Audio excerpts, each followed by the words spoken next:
Hello, welcome back to This Podcast Takes Tokens. I'm Ryan, joined by my brother Derek. Hello. Hello, yes. Today, we're going to be rolling right along with our spooky theme that we've been doing. But before we get into that, let's go over our Retro Ramble for this week. And last week I asked you, what is the best prank that you've played on somebody?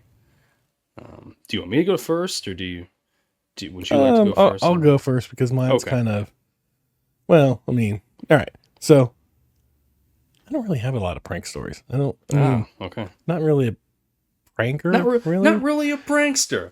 Right? Like, like jumping out and like scaring somebody, sure. Or like, like little things, sure. But nothing like orchestrated or elaborate, I should say, not for a while. In high school, I did, there's one that I know, and, but it didn't go well, and I think maybe its outcome has something to do with it. But anyway, so a friend of mine, we're working together at Target, and one day I'm pulling carts, so I'm out in the parking lot all the time when the employees always park off to the side at the back. Mm-hmm. So I can go around to his truck.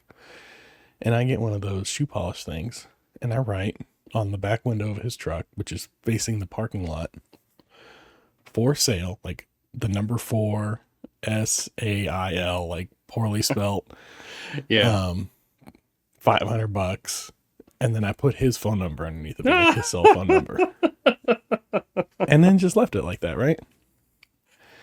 He did not find this as amusing as I did.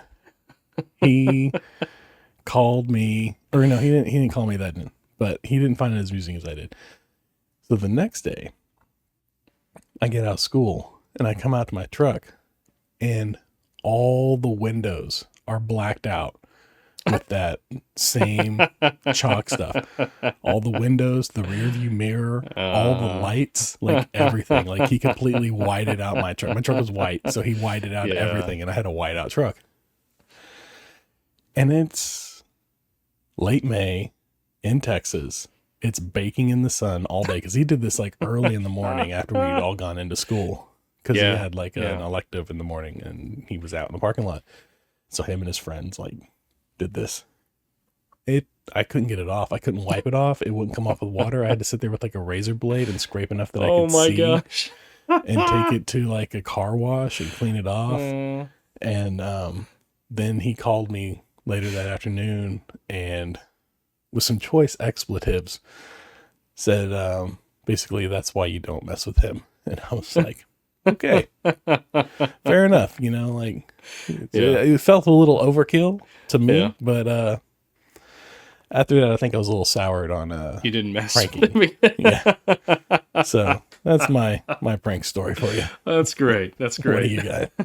Yeah, we used to prank a lot because we had nothing to do in this in these small towns, the 2 small towns I've lived in. So we would just make our own fun. But I'll save several stories for later. I could run down a lot of things, but my favorite one that I played, I was dating this girl in high school. I'm not going to say her name because I don't want to embarrass her. I don't even know if she listens or whatever. But she had this deep fear of getting into her vehicle and somebody being in the back seat of the vehicle.